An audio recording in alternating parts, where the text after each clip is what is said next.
Eu sempre soube que minha família tinha suas preferências, mas nada me preparou para descobrir que minha irmã se casou pelas minhas costas, e que minha própria mãe me disse que eu não era importante o suficiente para estar lá. Depois de anos sustentando todos eles, pagando contas, aluguel, dívidas e salvando cada crise, eu finalmente descobri qual era meu verdadeiro lugar naquela casa: nenhum. Mas o que aconteceu depois que eu decidi cortar tudo, absolutamente tudo, mudou completamente a vida deles, e a minha também. Você precisa ouvir essa história até o fim para entender como uma única frase pode destruir uma família inteira e, ao mesmo tempo, libertar quem sempre foi tratado como invisível. Se eu exagerei, ou se fiz exatamente o que precisava, eu deixo você decidir. Olá, seja bem-vindo ao canal Histórias Surpreendentes. Curta e se inscreva nesse canal, aproveite e ative as notificações, comente aqui de qual cidade você está assistindo, vou adorar saber e deixar um coração no seu comentário. Vale lembrar que os nossos vídeos não são relatos reais, são histórias voltadas apenas para o entretenimento. Toda a criação e edição são feitas pelo proprietário do canal. Eu sempre soube que havia algo errado na forma como meus pais me enxergavam, mas nunca imaginei até onde essa diferença iria me levar. Desde criança, aprendi a ocupar o espaço que me deixavam, pequeno, discreto, quase invisível. Enquanto eu crescia tentando provar meu valor, minha irmã mais nova, Clarissa, parecia nascer cercada por luz própria. Ela era a filha perfeita, a que arrancava sorrisos de todos, a que ganhava presentes caros sem motivo, a que tinha seus erros transformados em desculpas elaboradas. Eu, por outro lado, era a que aguenta, a que entende, a que não dá trabalho. E foi exatamente por não dar trabalho que acabei carregando a família inteira nas costas sem que ninguém percebesse, ou talvez apenas sem que ninguém se importasse. Quando completei 20 anos, comecei a trabalhar como analista administrativo em uma empresa de médio porte. Meu salário não era grande coisa, mas eu dava um jeito de ajudar em casa. Pagava parte das contas, comprava comida, resolvia problemas que meu pai ignorava e minha mãe dramatizava. Aos poucos, sem perceber, me tornei o alicerce da casa. E, como alicerce, aprendi que ninguém olha para aquilo que sustenta tudo, só percebem quando quebra. Clarissa cresceu acostumada a ter o mundo entregue nas mãos. Não fazia esforço para nada, largou 2 cursos superiores porque não combinavam com sua energia, e vivia de trabalhos breves enquanto gastava mais do que ganhava. Meus pais sempre davam um jeito de defender as escolhas dela. Ela é sensível, minha mãe dizia. Ela ainda vai se encontrar, meu pai completava. Quando eu questionava algo, ouvia sempre o mesmo: deixe a sua irmã viver. Curiosamente, nunca me disseram que eu também tinha esse direito. Mesmo assim, continuei ajudando. Talvez por hábito, talvez por esperança de que, um dia, alguém notasse. A cada mês que eu bancava uma conta atrasada, reorganizava a bagunça financeira da casa ou socorria Clarissa depois de mais um gasto irresponsável, escondia um ressentimento silencioso que eu fingia não existir. E seguia em frente, porque era mais fácil continuar do que enfrentar a verdade: eu não era amada, eu era útil. Foi só quando Clarissa começou a namorar Sérgio, um rapaz educado, de família tradicional e com um ótimo emprego, que notei uma mudança estranha no ar. Meus pais passaram a tratá-la como uma princesa de contos de fadas prestes a se casar com um príncipe. De repente, tudo girava em torno dela, seus sonhos, seus planos, suas vontades. Eu observava de longe, feliz por ela, mas incapaz de ignorar o modo como minha existência parecia se tornar cada vez menos relevante. Com o passar dos meses, percebi cochichos, portas fechadas, conversas que terminavam quando eu entrava no cômodo. Ainda assim, nunca desconfiei do golpe que estava por vir. Talvez porque, apesar de tudo, ainda acreditasse que havia um limite para a crueldade, mas estava enganada. O dia em que descobri a verdade começou como qualquer outro: acordei cedo, preparei café, fui trabalhar e passei a manhã respondendo e-mails. No intervalo do almoço, lembrei que o casamento da minha irmã deveria estar próximo. Ela nunca me dera a data exata, mas mencionara que seria daqui a alguns meses.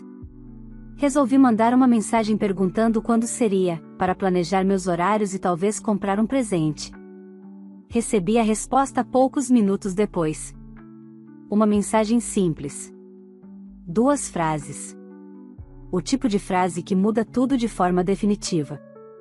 Mas eu ainda não sabia que, a partir desse instante, minha vida deixaria de ser o que sempre foi, e finalmente se tornaria o que deveria ter sido desde o início.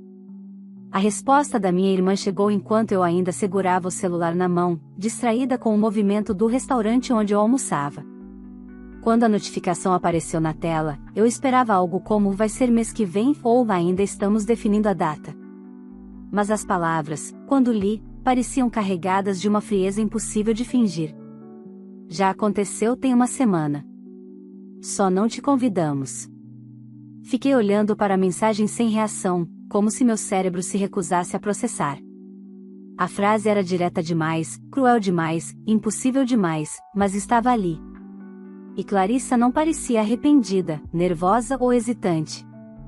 Era só um fato.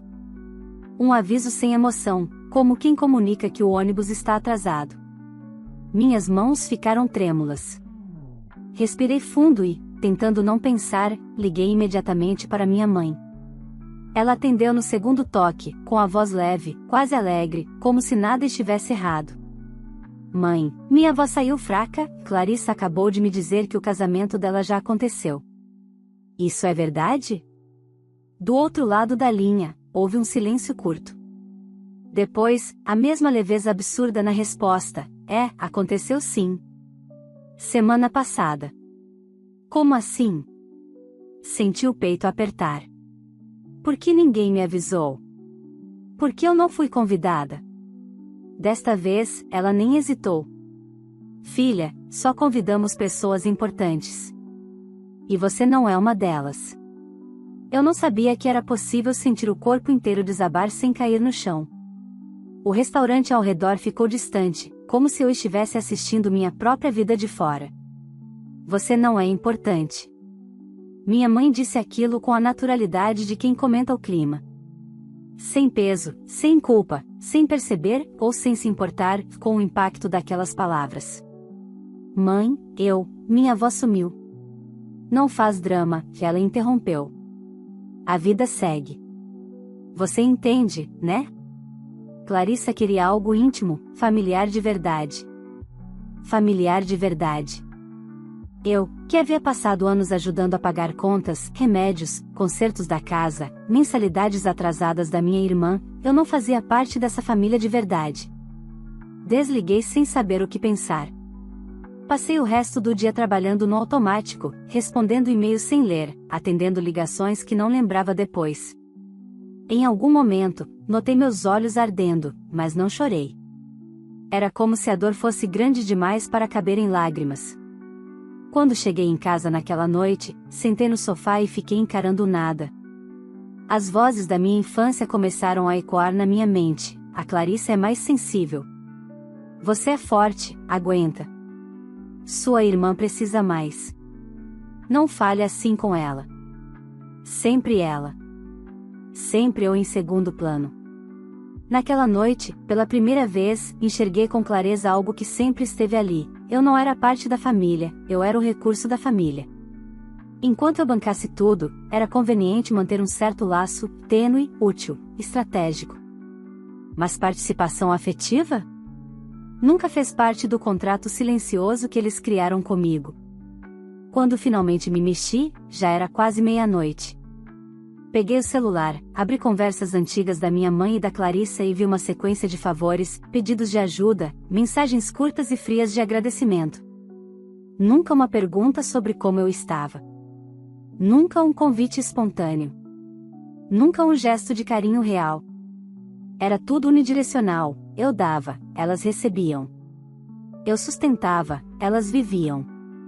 De repente, como se algo dentro de mim tivesse sido ligado, comecei a agir. Abri o aplicativo do banco. Primeiro, cancelei a transferência automática do aluguel da casa dos meus pais, que eu pagava havia quase 3 anos. Em seguida, cancelei a ajuda mensal que eu depositava para Clarissa desde que ela saiu do emprego anterior dizendo que era tóxico demais. Depois, cancelei a linha adicional do cartão de crédito que minha mãe usava. Cada cancelamento parecia um nó se desfazendo no meu peito. Não era vingança. Era libertação.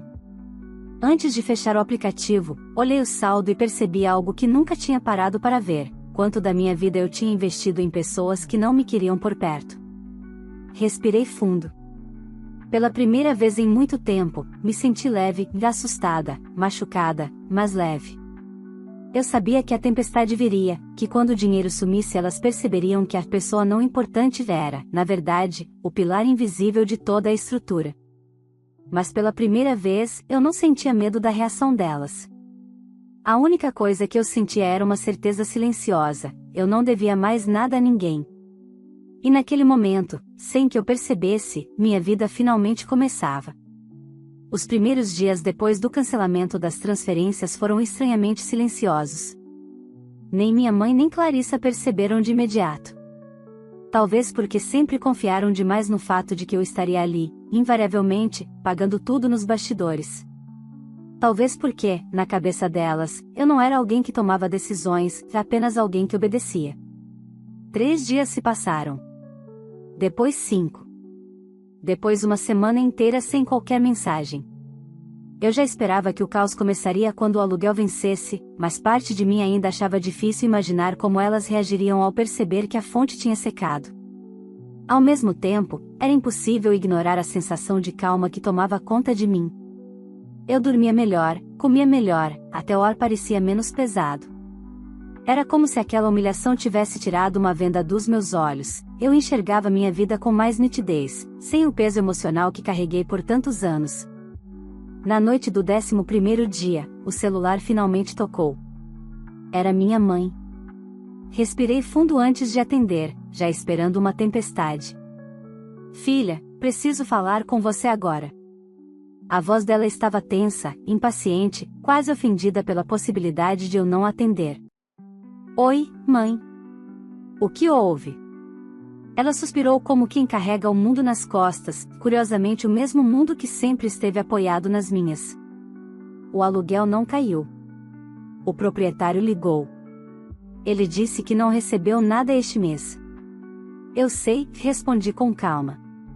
Houve uma pausa. Era como se a frase não fizesse sentido para ela.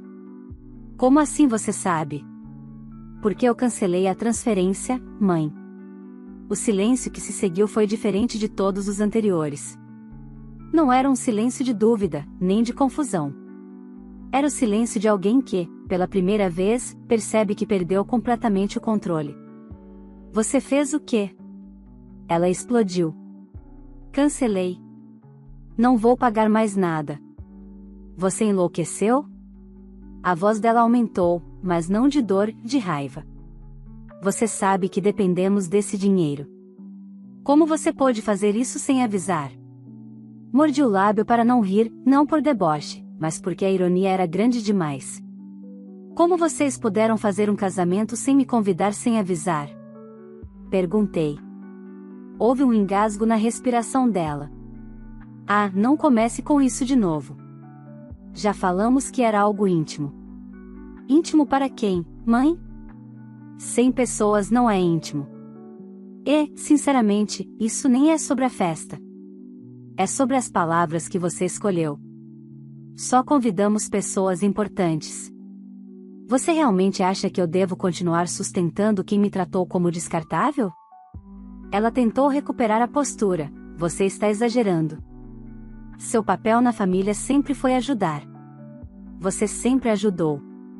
Por que está fazendo drama agora? Aquela frase me acertou como um soco no estômago.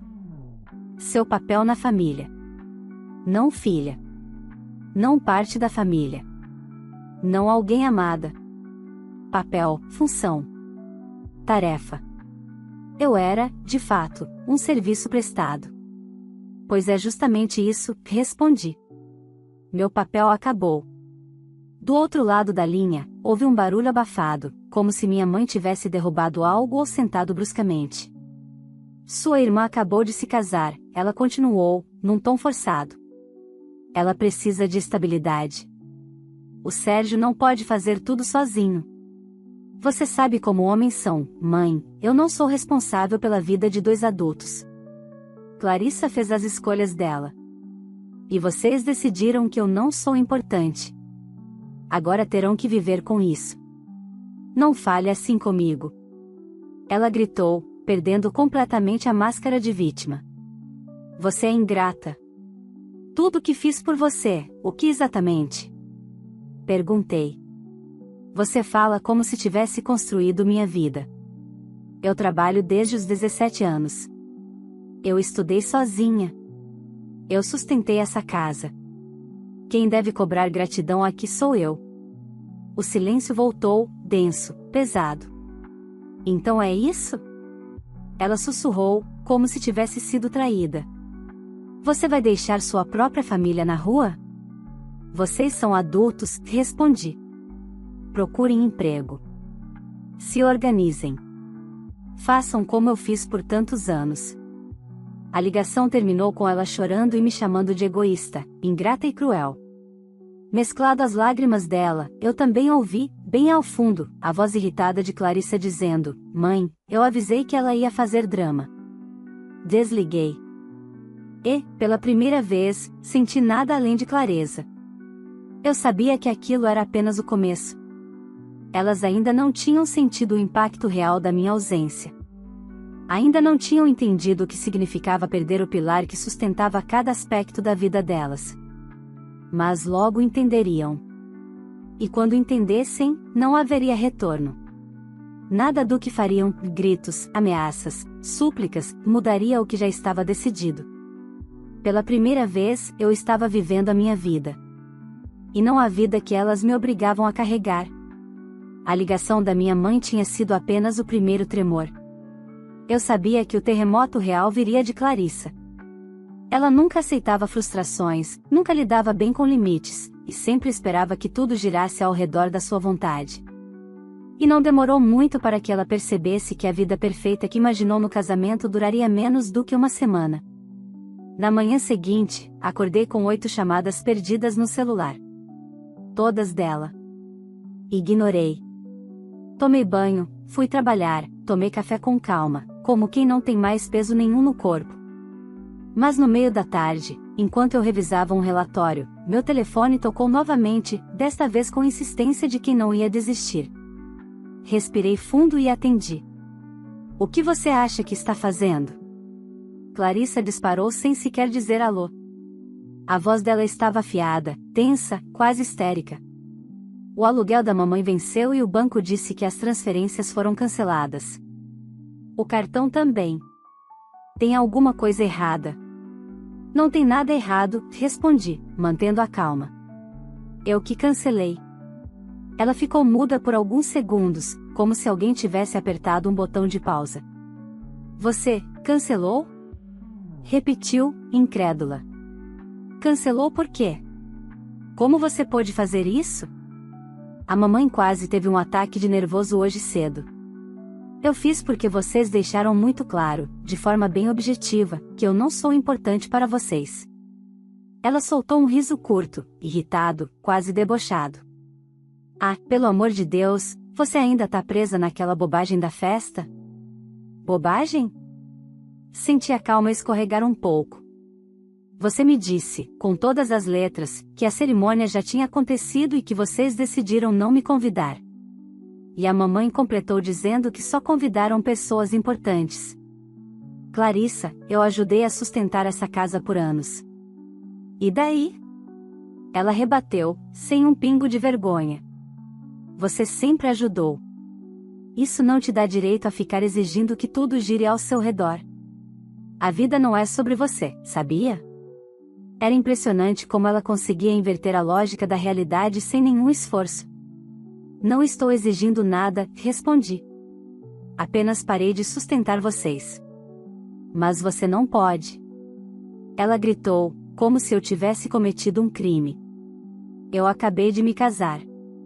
Eu e o Sérgio estamos organizando nossa vida, estamos pagando o apartamento, temos planos. A gente não tem como ajudar a mamãe agora. Então talvez vocês devessem ter pensado nisso antes de me tratar como lixo. Houve um silêncio. Depois, a explosão. Lixo? Ela uivou, ofendida. Você ficou chateada por não ir num casamento. Isso é ridículo. Cresça, pelo amor de Deus. Sabe o que parece? Parece inveja. Aquilo arrancou de mim um riso tão involuntário quanto amargo. Inveja? Repeti. Clarissa, eu trabalho desde os 17. Nunca pedi nada a ninguém. Sempre cuidei da casa enquanto você vivia como se fosse personagem de novela. Inveja é a última coisa que eu sentiria de você. Ela bufou. Pois deveria agradecer por termos sido sinceras com você. Não adianta fingir que você se encaixa num lugar que não é seu. Eu e a mamãe sempre fomos mais próximas. Você sempre foi mais fechada, mais fria. Não é culpa nossa se você não sabe se conectar com as pessoas. Conectar com as pessoas. A mesma frase que minha mãe usava quando queria justificar o favoritismo.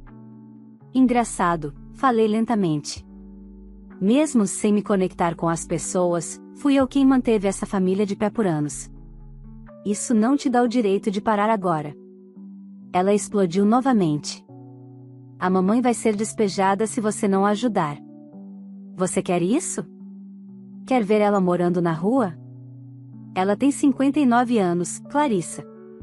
É adulta. Ela pode procurar um emprego. Clarissa caiu na risada. Uma risada tão falsa e desesperada que dava pena. Emprego? A mamãe? Você enlouqueceu? Ela nunca trabalhou, não tem experiência para nada. Então ela vai ter que aprender, respondi, fria. O caos do outro lado da linha só aumentou. Você é um monstro. Ela choramingou. Um monstro egoísta. Nem parece da nossa família. Sabe o que parece?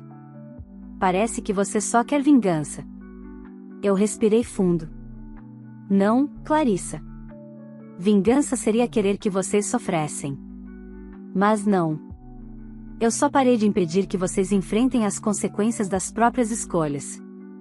Ela engasgou, talvez surpresa com a firmeza da minha voz. Você acha que a vida é assim tão fácil? Rebateu. Que a gente vai dar um jeito assim? Você acha que sabe tudo só porque paga umas contas? Paga umas contas.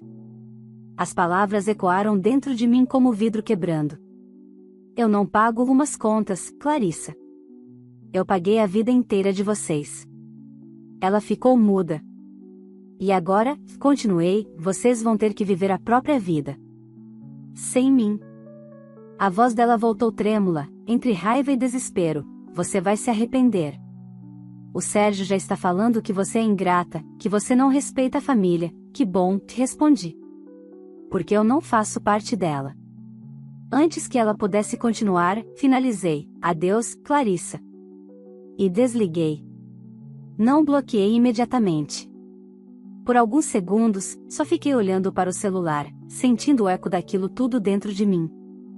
E então, com a calma de quem arruma a própria casa, bloqueei sua foto, seu número, suas mensagens. Pela primeira vez, a casa inteira dela estava desmoronando, e eu não era mais a que corria para amparar. E, no fundo, por mais doloroso que fosse admitir, aquilo me trouxe uma paz que eu nem sabia que existia. As semanas seguintes foram um retrato perfeito de algo que eu jamais imaginei ver na minha vida, meus pais e Clarissa perdendo o controle absoluto que sempre tiveram sobre mim, e, pela primeira vez, encarando o mundo sem a rede de segurança que eu fornecia. As primeiras notícias começaram a chegar por terceiros, porque eu já tinha bloqueado os dois. A inicial veio de uma vizinha antiga, Dona Alzirene, que me encontrou por acaso no mercado e, sem saber do rompimento, comentou casualmente: sua mãe parece tão abatida, ouvi dizer que o dono do apartamento deu prazo para sair. Eu só respondi com um aceno educado, mas o coração bateu firme. Não de culpa, mas de confirmação. Eles realmente não tinham para onde correr. E, como sempre fizeram, acharam que alguém apareceria para salvá-los no último minuto. Mas esse alguém nunca mais seria eu. A segunda notícia veio do meu pai. Ele sempre foi omisso, distante, quase um visitante dentro da própria casa. Mas agora, com tudo desmoronando, ele resolveu me mandar uma mensagem curta, quase burocrática: sua mãe está muito nervosa. Você precisa rever sua decisão. Ignorei. Ele nunca fez nada por mim, por que faria agora? Ele não estava preocupado com minha mãe, que estava preocupado com o trabalho que teria ao ser obrigado a participar da própria vida. Mas a terceira notícia, essa mexeu comigo. Meu primo Rafael me chamou para tomar um café.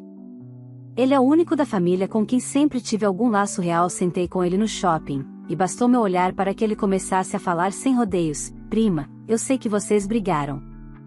Mas você tem noção do que está acontecendo lá? Tenho, respondi, firme. Eles fizeram suas escolhas. Ele respirou fundo, como quem não quer se envolver, mas já está envolvido. A sua mãe tá indo atrás de emprego. Sério. De carteira assinada. Tá indo de loja em loja no centro. Eu fiquei em silêncio. Não era triunfo o que eu sentia, era espanto. Minha mãe, que sempre disse que nunca precisaria trabalhar porque Deus proveria, agora batia de porta em porta procurando qualquer vaga. E a Clarissa? Perguntei, mesmo sabendo que a resposta viria carregada de drama. Rafael suspirou. O Sérgio não está ajudando em nada. Ele disse que não vai bancar marmanjo adulto, nas palavras dele. E, bom, a família dele tá tratando ela como peso. O choque não me atingiu como deveria. Era quase previsível. Ela está trabalhando? Perguntei. Está tentando. Conseguiu um bico numa cafeteria. Mas ela não dá conta. Tá vivendo um choque de realidade enorme. Eu não senti prazer. Mas senti justiça. Rafael continuou, e tem mais uma coisa. A Clarissa, ele hesitou, fez um escândalo na casa da sua mãe. Disse que você foi cruel, que destruiu a família. Disse que você devia reparar o que fez. Eu ri. Não pude evitar. Era tão típico, tão Clarissa, tão previsível, que parecia até roteiro de novela ruim. Reparar o quê? Perguntei. A própria vida que ela nunca aprendeu a cuidar. Ele apoiou os cotovelos na mesa e me olhou com seriedade. É. Mas ela não enxerga assim. Eles estão falando para todo mundo que você abandonou a família. Que virou as costas. Que ficou metida. Eu dei de ombros. Que falem. Eu conheço a verdade. Eles também conhecem, só não querem encarar. Rafael segurou minha mão, num gesto sincero. Prima, eu só vim te dizer que você não tá errada. Você passou anos fazendo tudo sozinha. Anos. Eles se acomodaram. Eles te usaram. Você só parou de aceitar. Aquelas palavras me atingiram de um jeito diferente.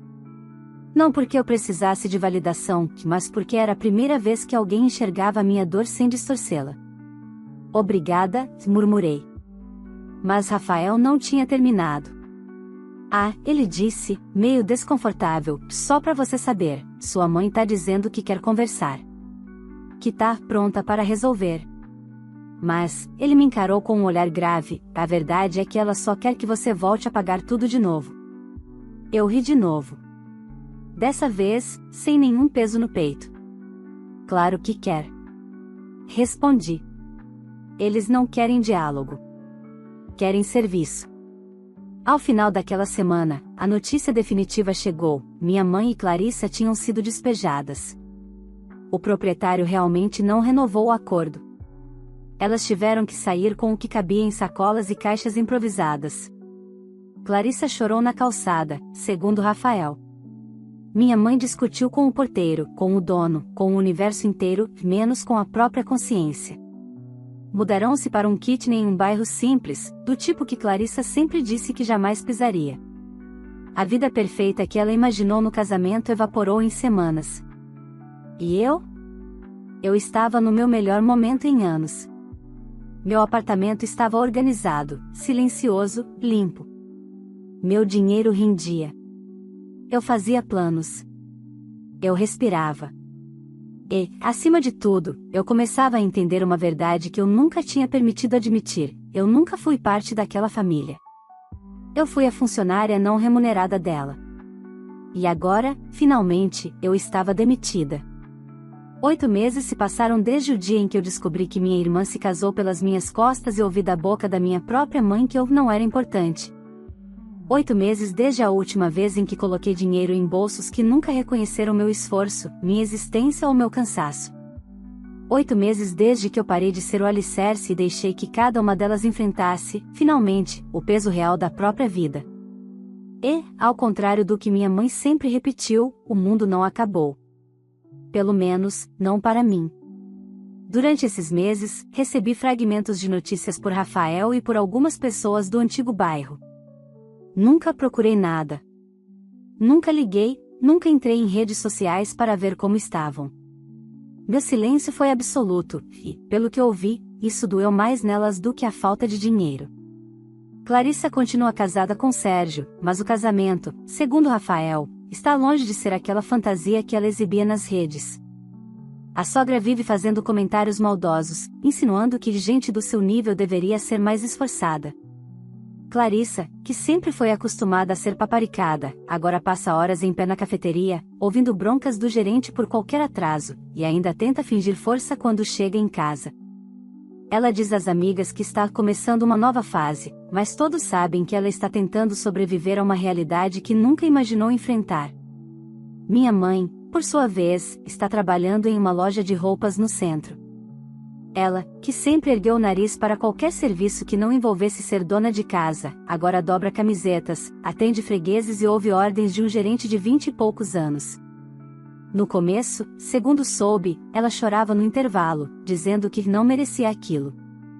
Mas a verdade é que, pela primeira vez na vida, ela está vivendo o mundo como ele é, e não como imaginava que deveria ser, sustentada pelo dinheiro dos outros. Quanto ao meu pai, ele continua ausente, como sempre foi. Mandou algumas mensagens tentando me culpar, mas eu simplesmente ignorei. Ele nunca esteve lá quando precisei, nunca ergueu um dedo para ajudar minha mãe ou minha irmã, e agora, subitamente, queria o papel de mediador da família. Ridículo. Durante esses 8 meses, elas tentaram, por todos os meios possíveis, restabelecer contato. Minhas redes sociais encheram-se de perfis falsos tentando me seguir. Minha caixa de e-mail recebeu mensagens longas, algumas apelando para a culpa, outras tentando manipular, outras pedindo apenas uma conversa. Meus amigos receberam áudios dramáticos da minha mãe. Até meu trabalho recebeu uma ligação anônima insinuando que eu era fria e perigosa, numa tentativa desesperada de me fazer recuar. Eu não respondi nada.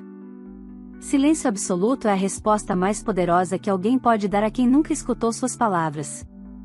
E enquanto elas desmoronavam, eu renascia. Com o dinheiro que deixei de gastar com elas, quitei todas as minhas dívidas. Pude fazer algo que sempre sonhei, reformar meu próprio apartamento. Nada luxuoso, mas exatamente do meu jeito.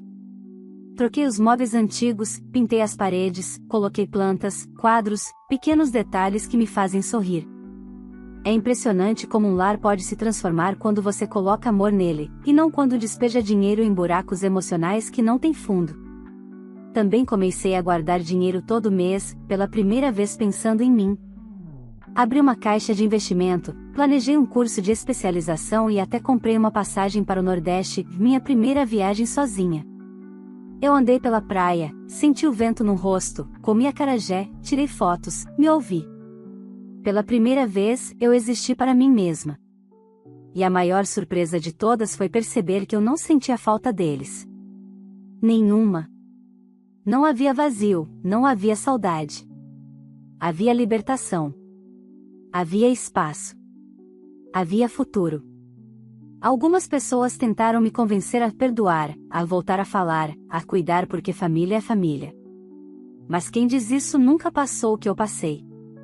Família não é sangue, é respeito. É presença. É amor. Nada disso eu tive deles.